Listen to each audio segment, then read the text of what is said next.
Hello and welcome to another JPB Associates training session. Today, I'm going to be talking about marketing long-term care coverage. It is May of 2026, so if you're watching this at a different or in a different time period, please keep in mind that some of these products might have changed that we do discuss, and some of the numbers would definitely change. Now, when we talk about long-term care coverage, uh, one of the things that we really need to dig into is why should somebody buy a long-term care policy? That is going to be the main reason that you can convince them that now is the time to transition into this coverage. Well, one of the things is extremely important. It's prominent. It's at the top of the list. Is long-term care costs can destroy somebody's retirement portfolio. And with that being said, most people would rather leave their family an inheritance rather than give their money to a nursing home or assisted living facility.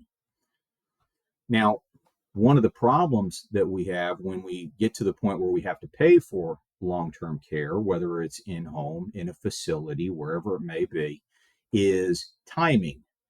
Timing's huge because it might just mean having to liquidate a stock or a mutual fund, some type of market security at the wrong time. Maybe it's during a market downturn. Uh, if it's during an upturn, that's great, but the opposite is not good for the consumer. What if their money is tied up in real estate or a business and they need to pay for care? That could mean that they may have to sell this stuff in what we refer to in our industry as a fire sale, basically meaning that they need the money quickly. They got to be able to satisfy these bills that are rolling in month after month. And a fire sale basically means that I'm having to sell it at whatever I can get for it. And sometimes I might be selling it undervalue. And a lot of times it is undervalue if you desperately need the money now. Other reasons are, married couples. When we talk about married couples, a lot of times they will talk about the fact that they can take care of each other. Now, what generally happens in these situations is they can take care of each other, but for a certain period of time. If somebody is either sick enough or has certain physical or mental impairments, there's going to come a point, if they live long enough, that their spouse will no longer be able to take care of them full time. And then costs start rolling in for long-term care needs. What if a family member, and this is what we hear a lot, is what if a family member has to step in, assist, and take care of a parent or a relative? They may have to quit their job. They may have to cut their hours or sacrifice other life activities like family, kids, other things that they're doing. That doesn't necessarily bode well for families that have, say, kids all over the country. And either they have to go to them or one of the kids may have to move closer to their parents. There's a lot of costs in that. There's a lot of sacrifices in that.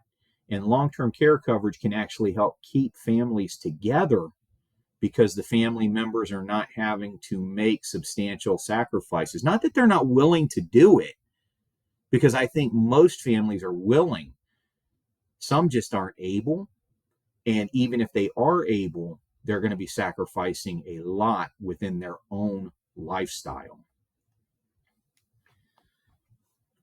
As said before, and I'm going to give a personal example on this one, long-term care coverage, some type of long-term care coverage can help families stay together.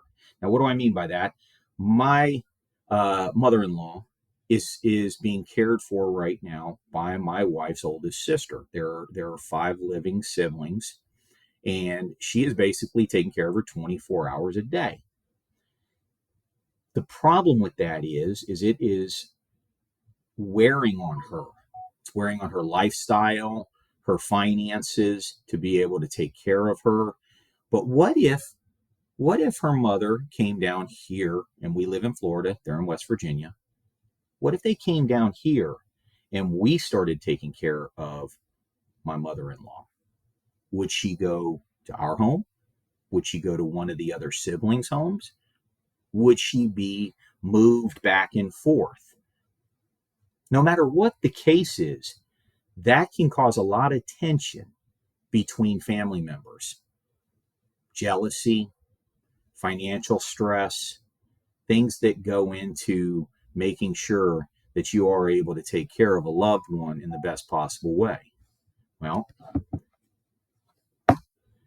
there may not be those siblings. There may not be the family members that are able to go and sacrifice their life, their finances to be able to take care of a loved one. For example, single people in retirement, people with no kids in retirement, widowed in retirement.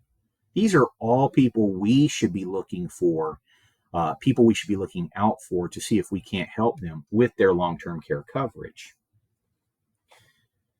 Now, why should somebody buy long-term care? Why should they at least look for it?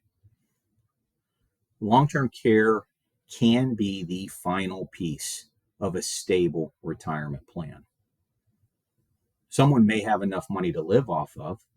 They may never outlive their money because maybe they have lifetime guarantees, but that's their normal living expenses. How much of their portfolio would they have to liquidate if they did not have that final piece of coverage that could take care of a very large monthly or annual expense for long-term care? Just to kind of give you an idea of what we're looking at in costs. These are 2025 average costs. Now, there are materials out there, and at the end of this presentation, you're also going to get a website where you can actually look up current cost of care, future costs of care, and you can go to any date, whether it be 10 years out, 15, 20, or even 30 years out, to see what the projected costs of care are going to be. Say if you're talking to a 50 or 60-year-old that doesn't think that they're going to need care, or if they do need care, it's probably not going to be until they're in their 80s. We're not sure when somebody's going to need care, but we also have to keep in mind, what is the consumer really thinking? So 2025 cost of care. The average, and these are just averages, and it also depends on where in the country you are. I ran these for the state of Florida. But the average for an adult daycare is about a little over $1,600 a month. How about assisted living, an ALF?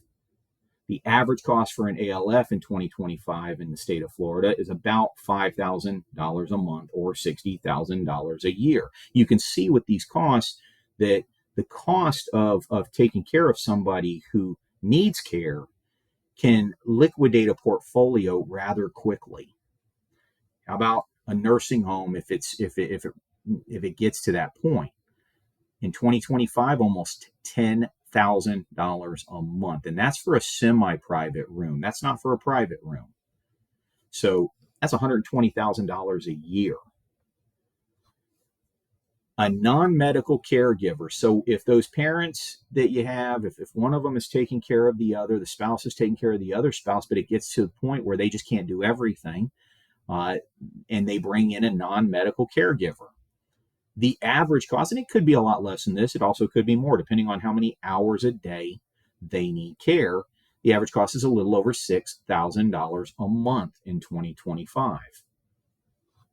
So who should be looking, not who should we be looking for, but who should be looking for long-term care insurance? Now, in our business, we would love to say that everybody should be looking for long-term care insurance, but that's not entirely true.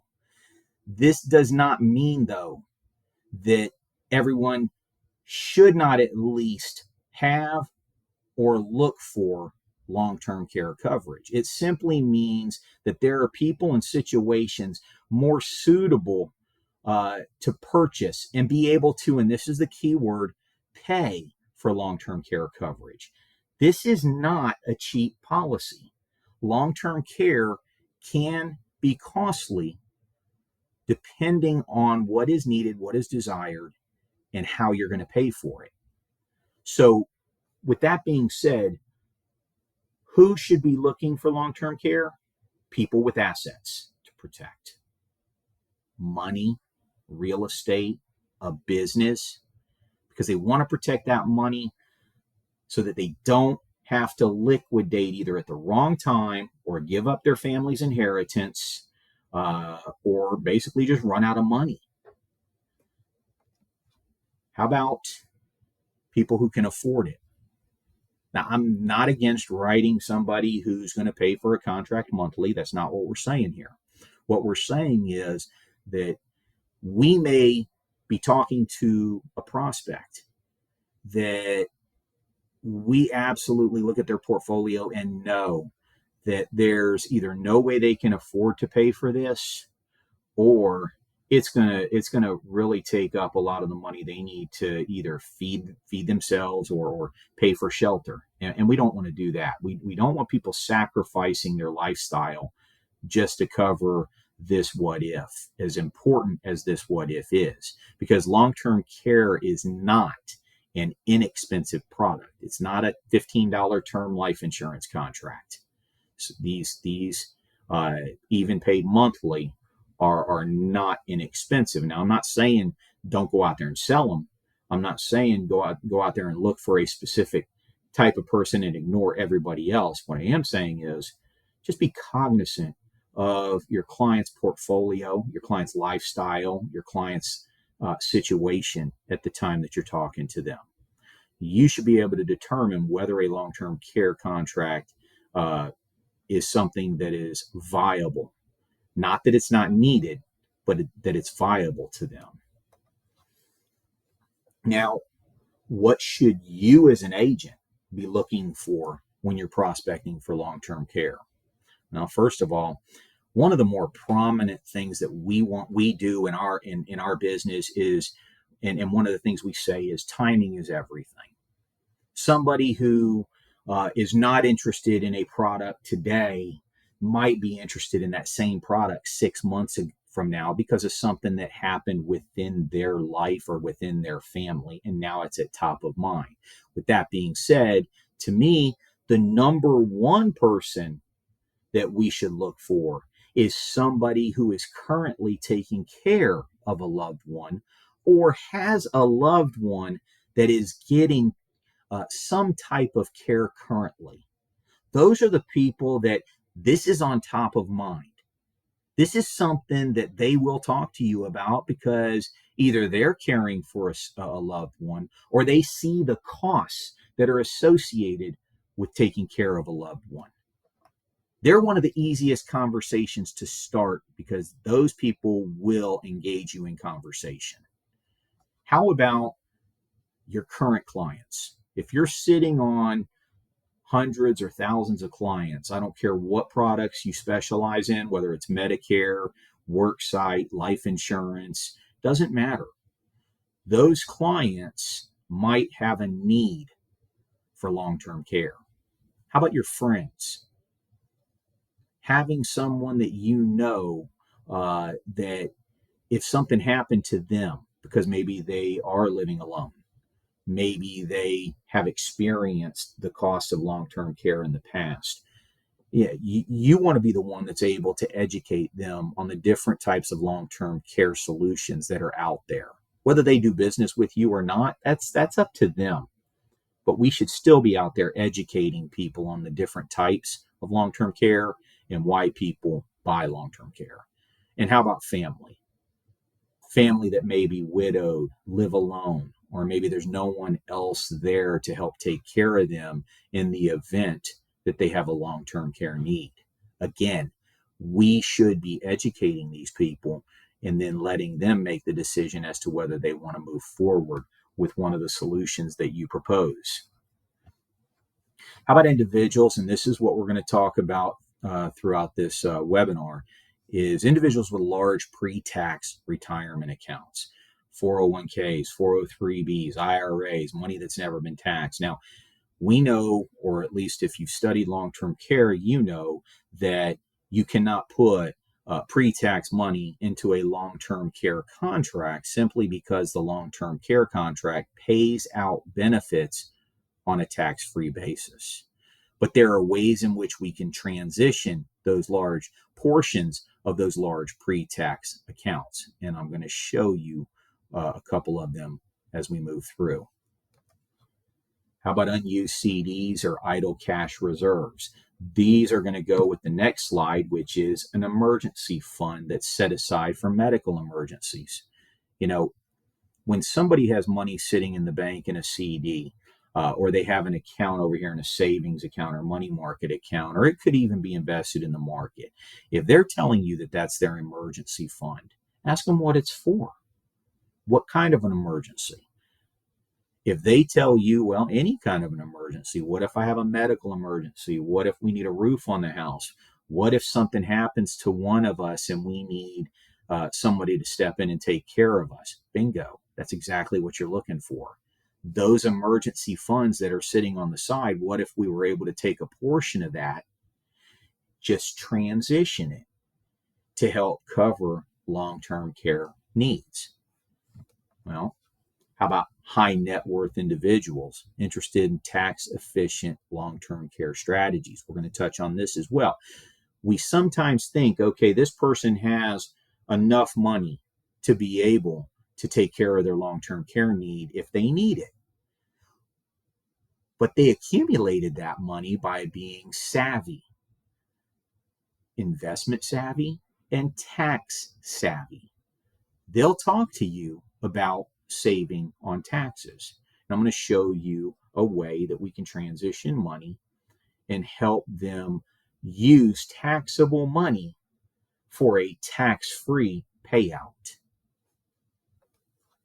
How about annuities with large unrealized gains? If you have your own clientele, go through your clientele that you've done annuities for in the past.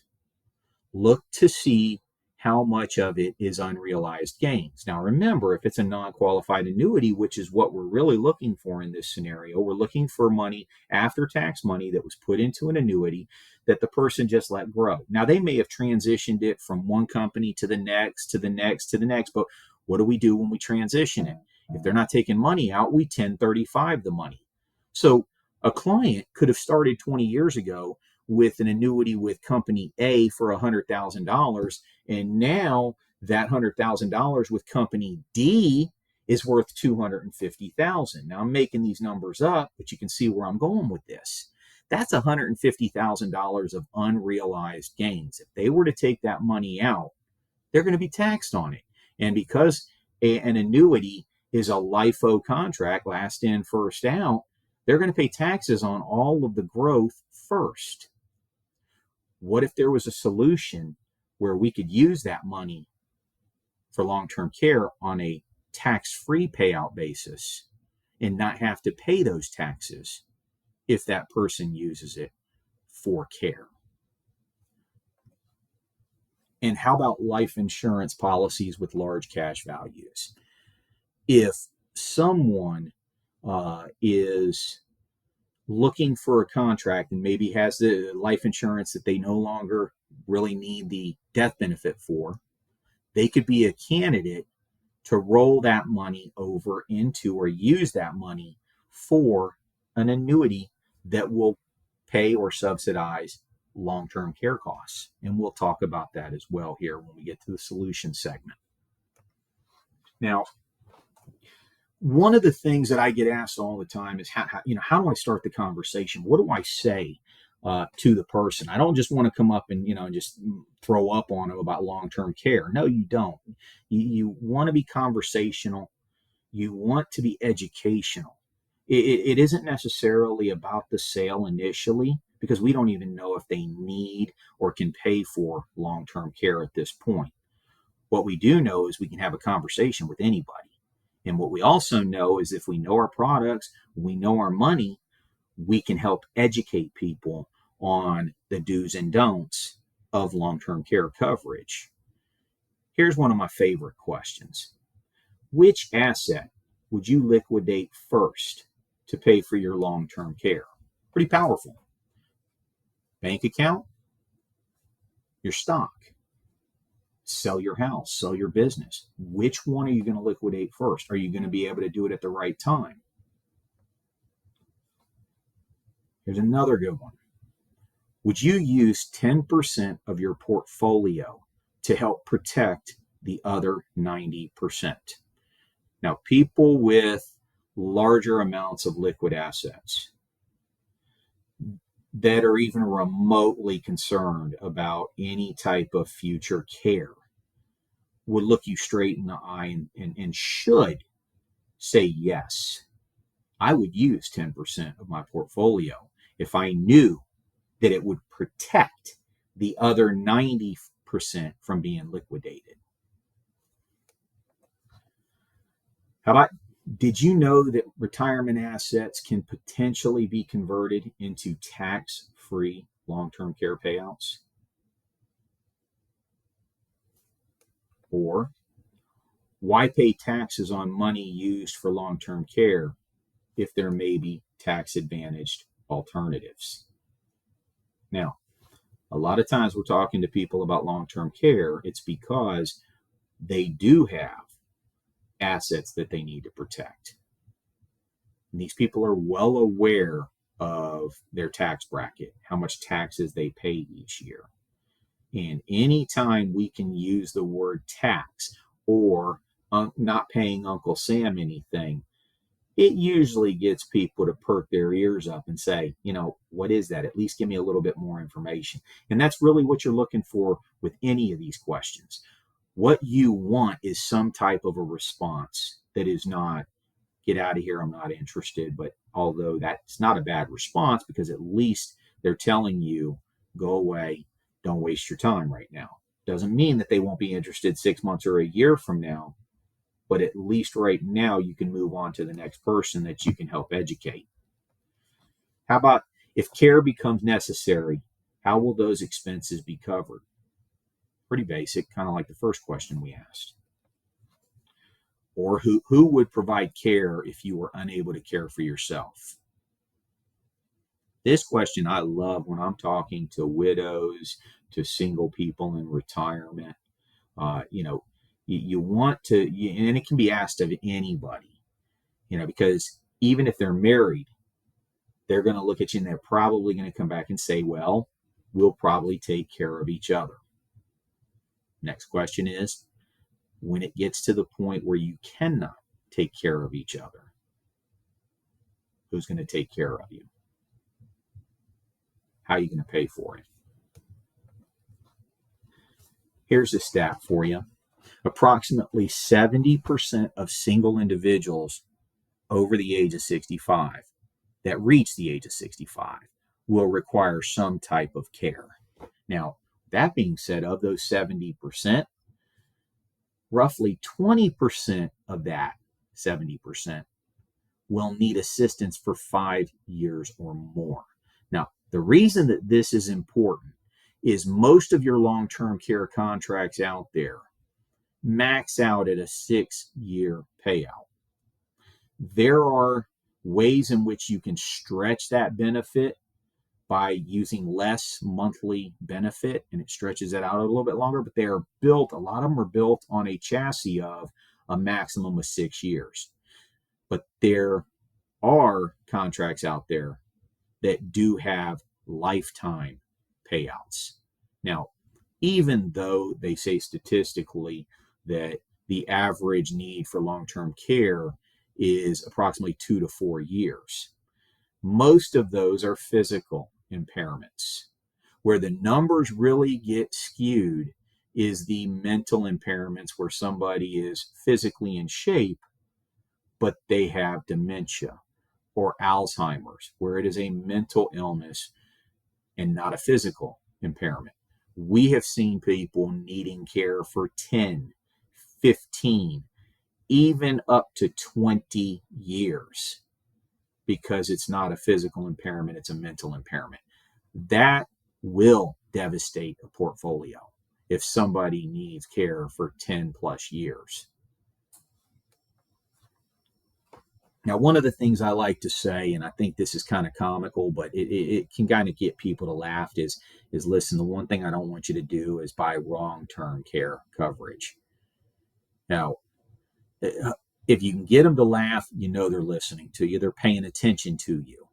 And the phrase long-term care coverage, I learned from somebody with one of our companies we represent, and it really just means avoid purchasing the wrong type of long-term care coverage. And what do I really mean by that? Well, let's go both ways on this and say, what if someone is caring for their parent who has dementia?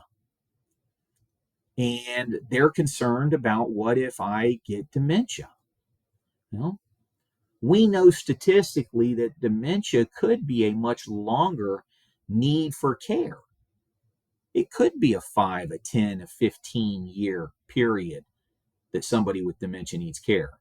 But if that person purchased a long-term care contract that had a 5-year payout, it would help out for the first 5 years, but then their account gets liquidated over the next 5 to 10 years. So keeping in mind what the consumer would like to do, what they think could happen to them, is really important. And those are personal questions that we need to be asking them. You know, is if you're interested in long-term care coverage, why? What brings it to top of mind? Well, they may have a parent who's suffering from COPD and had a heart attack, and they're in a facility, and the chances of them lasting 2 to 4 years is slim. So a 4-year payout or a 5-year payout would be more than enough. Or they might tell you that, yeah, my mother's got dementia, and we're switching her from me and my brother and my sister, and going back and forth. Well, that could be a long-term care situation, a long-term play on words. But yet, if the consumer says, I'm only worried about the short term. If something happens to me, probably isn't going to be for more than 4 or 5 years. Well, that's their decision. Even with the education that we give them about everything that could happen to them, we still need to take care of what they believe is in their best interest. Doesn't mean we don't want to talk to them about the other products and the other solutions, but we want to satisfy what the customer believes their needs are at the time that you're dealing with them. How about, do you have portfolio insurance? This is when a small portion of your portfolio is used to protect the remaining assets. Just like when I asked the previous question, would you use 10% of your portfolio to protect the other 90%? Portfolio insurance. How about, have you heard of invisible income? This is for the person who is tax conscious. This is when you do tax-free long-term care payouts from taxable money. I'll give you some examples here. Those are the people that we want to talk to that are complaining about how much they're paying Uncle Sam, or the fact that I've got all this money sitting in my 401k, and my goodness, Uncle Sam's just going to rake me over the coals because I have to start taking it out at age 73. At least we do now. Now, this is where I want to talk about some of the solutions. We're going to cover 4 different types of solutions that are 4 completely different types. One of them is and it's probably one of the easiest ones to understand. It is the Forethought, which is Global Atlantic's ForeCare annuity. It is a single premium annuity where we are just doing a transfer or a transition of their assets. We're not having them pay a premium. They're not losing any money. We are transitioning money, say, for example, from that CD at Bank of America. Now, remember, if it's pre-tax money, we'll talk about that in a minute. But if it's non-qualified or after-tax money, but still could have a possible large gain inside that annuity or inside that account. Now, it works with annuities. It doesn't work if we're transitioning from a stock or a bond or a mutual fund or a CD. But these are PPA or Pension Protection Act compliant. What that means is that if we have someone that we talked about earlier as the annuity for $250,000, where $100,000 was what she put in, but $250,000 is taxable, we can transition that $250,000 money annuity via a 1035 exchange into the ForeCare annuity. Now, this annuity is a fixed interest annuity. Right now, interest rates are pretty good. What happens here is the cost of the rider, which we'll talk about, the cost of the rider comes out of the interest only for that year. So, for example, if I've got $250,000 in there and the cost of the rider is $3,000, but my interest is $10,000, I'm still going to make $7,000 in interest on that annuity, even after the cost of the long-term care rider. But let's fast forward and say that interest rates go into the basement. They're now 1%, and the interest is not enough to cover that cost of that rider. Forethought is only, and this is critical on this contract, they're only going to take, at least the way it's written now, they're only going to take the interest for that year. They're not going to go back and take previous interest, only for that year. So the bottom line is the client will never have less in there if they don't use it for long-term care. If it's just sitting there earning interest and paying for the rider, they're never going to have less than what they had in their account the previous year, the previous annual statement. Beautiful thing. So their money is either going to go up or sideways, and they still have long-term care coverage. Now, what type of long-term care coverage? On this annuity, depending on what they qualify for, they're going to have 2 or 3 times what they have in the annuity for long-term care coverage. The majority of the people that qualify, the last statistic we had was over 85% of the people that qualify for 3 times the payout. And you know how much they qualify for before you deposit the money, so they can make a rational decision. So let's take the 3 times. You put in $250,000. The beautiful part about this is that can be a single or it can be joint payout. So if you have $250,000 in there, it immediately becomes $750,000 in long-term care payout coverage in this scenario. Now, the nice part is it's 3 times whatever the current balance is. So if that annuity grows and 10 years down the road, you need service and you've earned interest because you got paid more interest than what the rider costs, your coverage is going to be 3 times what your current balance is. And the beautiful part about this contract is it is not split up into half is for one spouse, half is for the other spouse. This particular annuity is either or. If it's a joint payout, either or can use the entire balance. So if the wife gets dementia and the husband's healthy, the wife goes into a home or needs service for 10 years, the entire $750 plus can be used on the wife, or it can be used on the husband, or the wife can use $250 and the husband can use $500. They do not care. Forethought doesn't care who uses it. The client just has $750,000 or whatever that 3 times the current balance is to pay for long-term care, and either one can use it. Now, if it's a single, that $750,000 can go towards the one person's payout, and they do take the cash balance first. So keep that in mind. If you have $250,000 in cash in there with a $750,000 benefit, and you need care, they are pulling it from the base balance first, the $250, and then they go into the long-term care benefit until the total amount is exhausted. Very simple to understand. Fixed annuity, transfer of assets, the client doesn't pay a premium, and they could triple the amount that they have for long-term care coverage and payout. Another solution is OneAmerica's Asset Care. It's a whole life-based product. This one has flexible premium options. So if somebody who's 50 wants a long-term care contract, or even 60 or 70, age doesn't matter, but instead of paying a lump sum or transitioning assets, they would prefer to pay a monthly premium. This is one of the contracts you would look at. Now, it is a life insurance policy, so you will have a death benefit. So if that person never uses the money for long-term care, the death benefit is still paid out to their beneficiary tax-free. The length and this is where OneAmerica captures the market right now.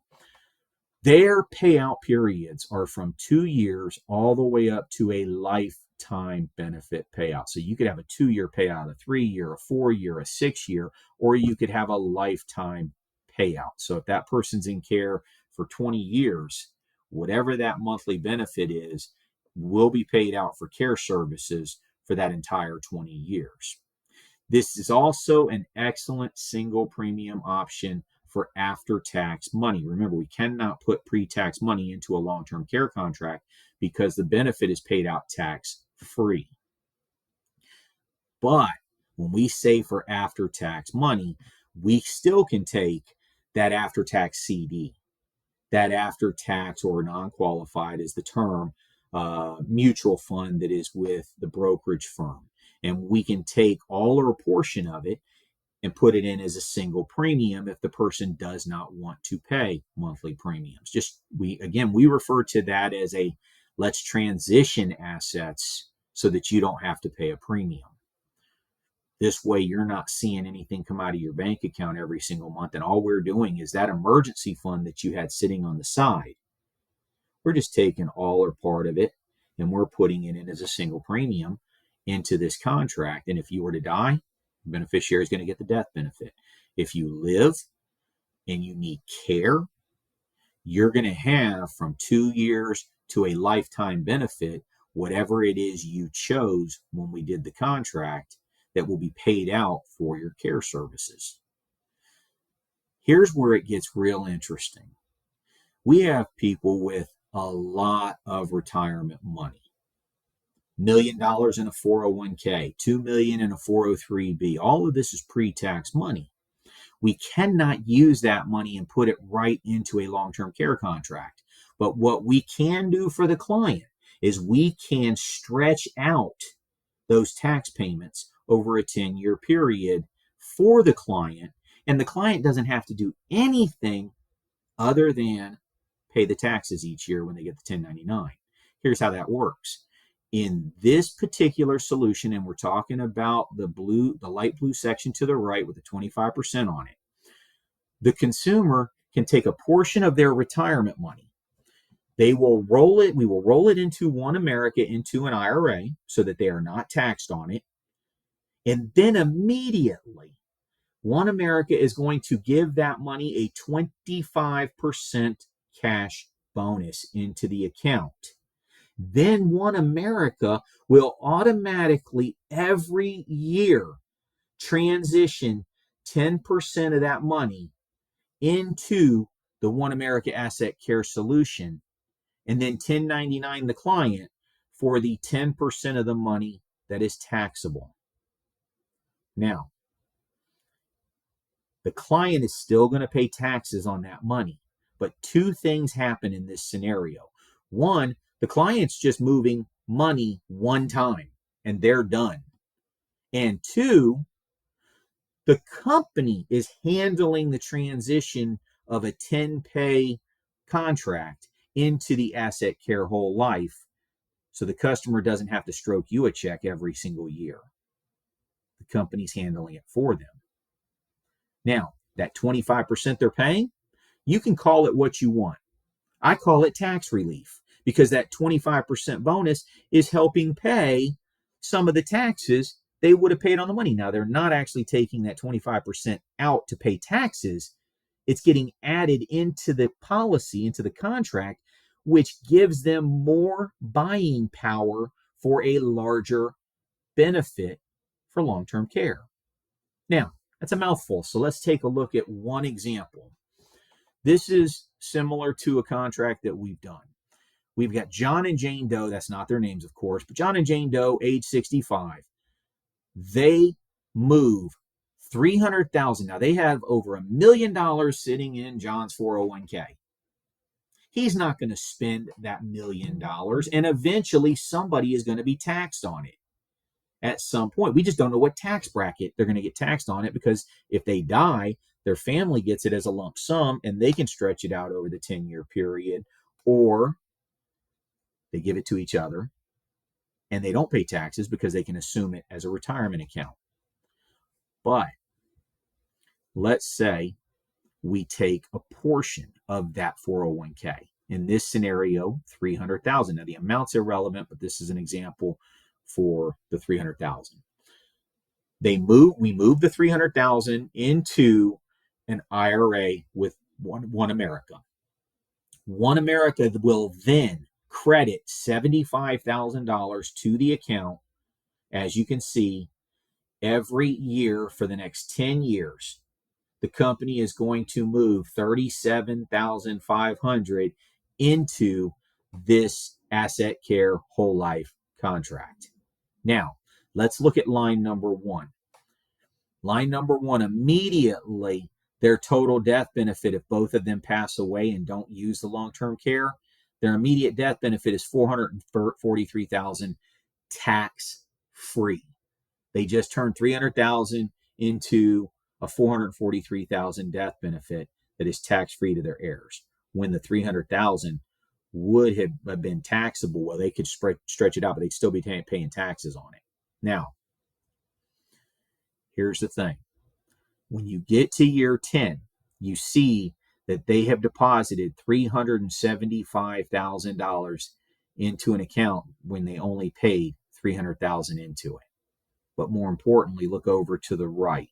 We did this one with the lifetime benefit, and we also put an inflation rider of 3% on this contract. Now, you can do different inflation riders of 2, 3, or 5%. You don't have to do an inflation rider if you don't want to. You can start with a lower death benefit or a lower payout amount and have a higher inflation rider, or the opposite. But in this scenario, they're 65. Let's go down to, because the screen only goes here to 13th year and then it hops to 31. So let's say they need care at age 78. At age 78, all the way over to the right, the payout, and that is for each of them. So if one needs care, their payout is $10,383 a month for that one person. If they both need care, the payout is double. One's going to get paid out $10,383. The other one's going to get paid out up to $10,383, depending on what the cost of care is. Now, let's just say one of them needs care at age 78, and that person needs care for 5 years, just 5 years. Be very conservative here on just one of them needing care. 5 years at 120, and I'm going to round this off at $120,000 a year in payout. 5 years is $600,000. They took a $300,000 deposit and turned it into a $600,000 payout. If both of them needed care at the same time, that would be a $1.2 million payout over a 5 year, only a 5 year period. If both of them need care, or if one needs care for 10 years, that's a $1.2 million payout on a $300,000 deposit. They need care for longer, you do the math. It's just incredible that we can transition assets, still provide a death benefit if they don't use the assets. And yes, the death benefit does go down because the benefit is going up. So we're not necessarily purchasing it solely for the death benefit, but there still is a tax-free death benefit associated with this contract. And as you can see, With a lifetime benefit, the consumer does not have to worry about, is it a physical impairment or is it a mental impairment? Because no matter what it is, this contract will pay for life. Another solution would be OneAmerica's indexed annuity care. Now, this one is, of course, PPA, Pension Protection Act compliant, but this one is mainly meant for people that can't necessarily qualify for a traditional long-term care policy. This one only has 4 questions that are asked. And it is basically a true indexed, it's a typical indexed annuity, right? But the nice part is it's paying out tax-free payouts for long-term care coverage. This truly is ideal for the person who can't necessarily qualify for a traditional long-term care policy, and that person we talked about that may have large gains inside one of their other annuities. Because we can 1035 it into this indexed annuity. It's an indexed annuity that's going to grow just like any other indexed annuity. It's not going to pay out unless you qualify for the additional benefits, which you wouldn't want to because the other product's better if you do that. But it's going to pay out just what is in the indexed annuity for long-term care. But it's going to pay it out tax-free. That is where your large asset person who's sitting on a lot of capital gain, a lot of gains inside these annuities, or maybe they invest in this indexed annuity care and it grows exponentially over the next 10, 15, 20, 30 years. And then they need long-term care. And they pull it out of this indexed annuity to pay for that long-term care. It is being pulled out 100% tax-free. Uncle Sam gets nothing. Now let's compare that and let's put Joe and John side by side. Joe has a $300,000 annuity with a good amount of gains in it. All right. John has a $300,000 indexed annuity with a lot of gains in it. They both put their money, one puts their money into the indexed annuity care and the other one puts it into an indexed annuity with another carrier that's not PPA compliant. Then John and Joe, the two different people, the one who put it into the indexed annuity care, if he needs long-term care, his care is being paid for with tax-free money, no taxes.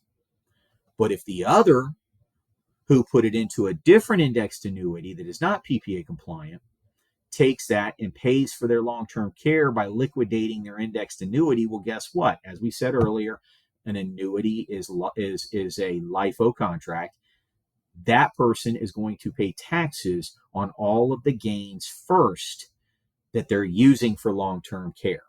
So they got a double whammy. They're having to pay for long-term care and they're paying taxes on the money they're taking out because they didn't put it into the right annuity to avoid taxes for long-term care payouts. And here are the 4 knockout questions. Pretty basic. Are you currently using any medical device, a walker, a wheelchair, dialysis machine, oxygen equipment, respirator?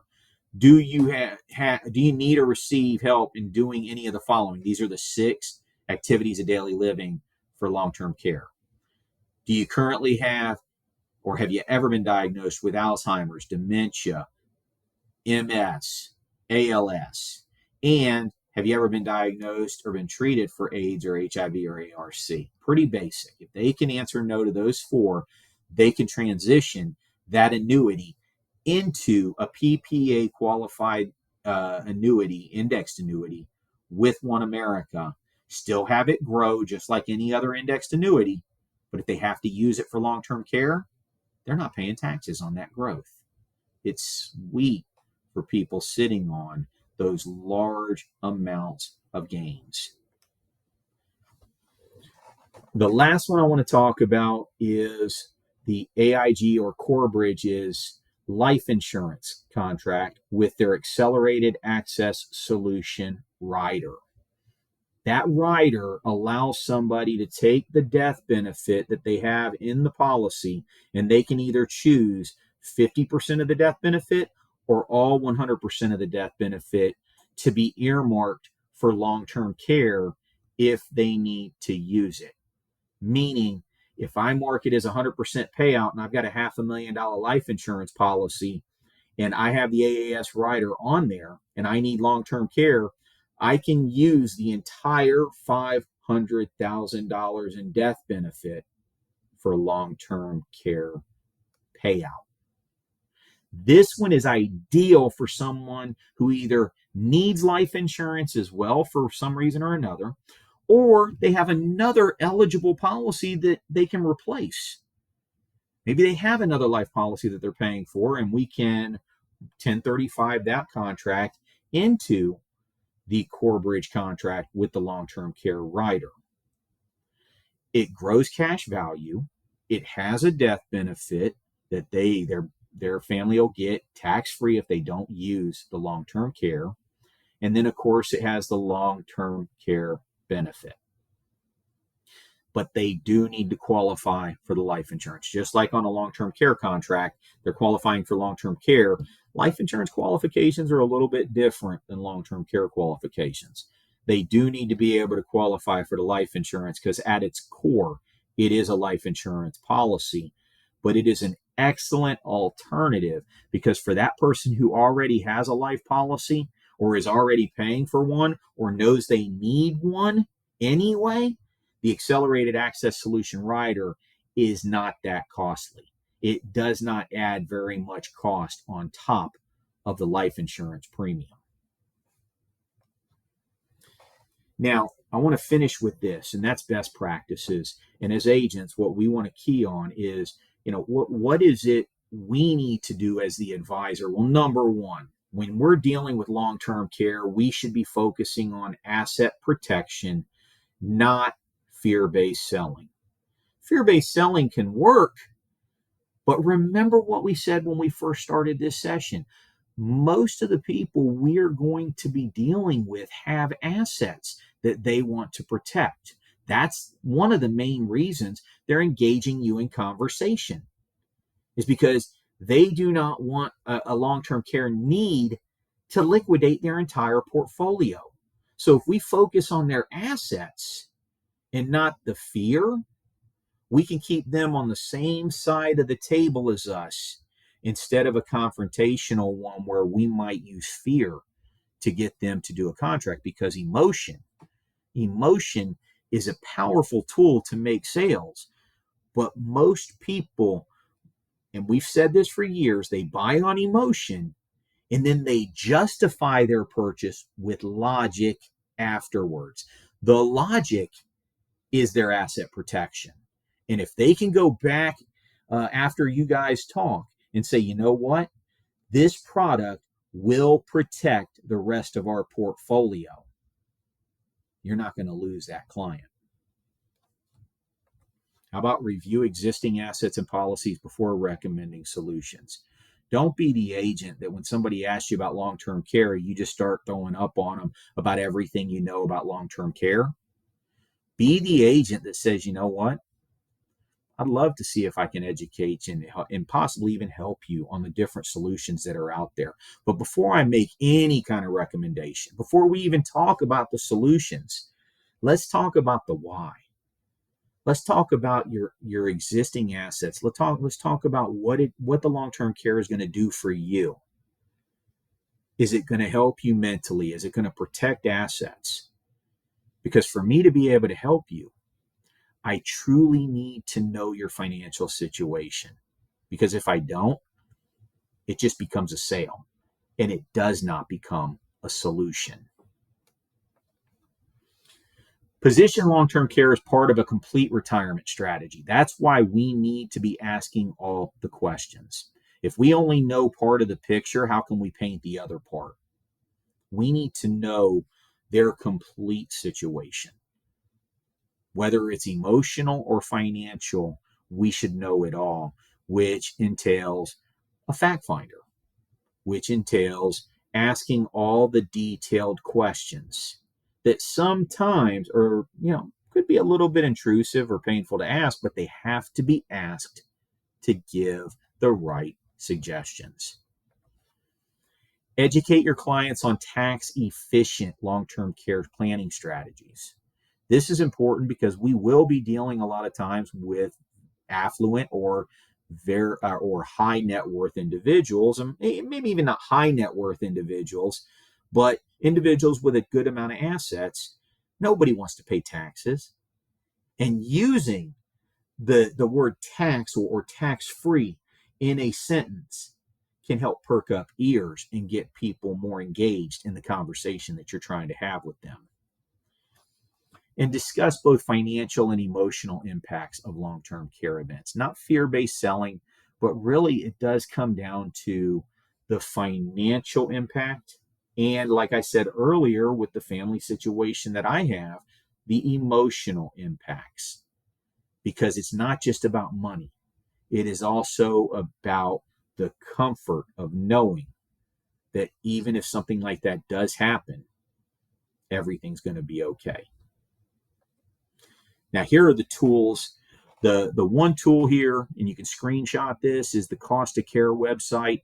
This is an open website for anybody to use where you can pick any one of the 50 states, and then you can get all the different costs of care for any time period that you choose, up to, I think it goes up to 30 or 40 years out in the future. Of course, those are projections. They're pretty accurate. I mean, they're going with inflation and the cost of living, but you can pull those up, and that is a great tool to help visualize how devastating a long-term care event could be to somebody. The OneAmerica's Asset Care Whole Life Pre-Qualification Inquiry Form is a great tool to use. The Forethought's ForeCare LTC Annuity Preliminary Qualification Form, and the OneAmerica's Indexed Annuity Care 4 questions, which was inside this webinar. I know it says there that I'll be emailing it to everybody post-training.